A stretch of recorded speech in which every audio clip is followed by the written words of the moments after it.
Pomenovanie výstavy Miloslava Turzáka Výber z tvorby nie je náhodné. V Šerfelovom dome vo Veľkej si totiž môžete pozrieť staršie i novšie práce mapujúce jeho tvorbu, ale aj také, ktoré ukrýval pred verejnosťou dlhé roky. Výtvarné práce Miloslava Turzáka dobre poznajú milovníci umenia nielen z blízkeho okolia, ale aj v zahraničí. Jeho najnovšia výstava, ktorá je k dispozícii v Šerfelovom dome, mapuje jeho tvorbu za niekoľko posledných rokov. Je to pre mňa česť. Cítim sa vo Veľkej doma a som doma vo Veľkej, takže predstavujem tu práce vlastne výber z tých rokov 2006 až 2009, ktoré ešte neboli vlastne na verejnosti ukázané, s výnimkou niekoľkých kusov zo Spišskej Soboty. A verím, že diváci budú spokojní a nájdú si to, čo každý v obraze hľadá.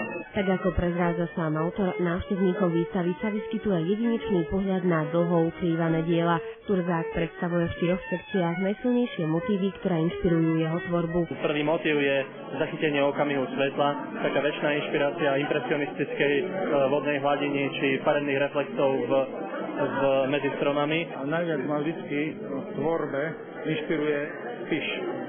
Spiš je nevyčerpateľný zdroj námetov.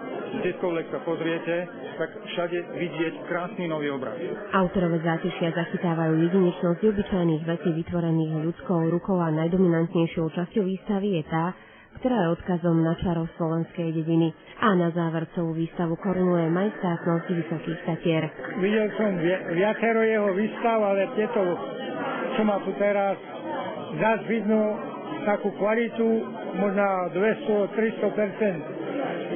Kto chce pozrieť dobrú výstavu, nech navštíví Šeferov dom vo Veľkej. Ja mám doma od tohto autora 4 obrazy.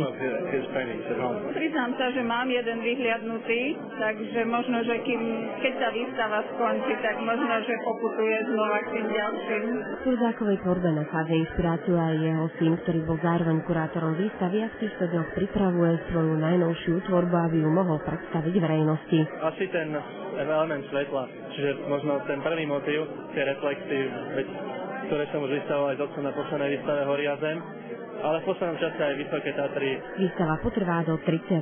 septembra.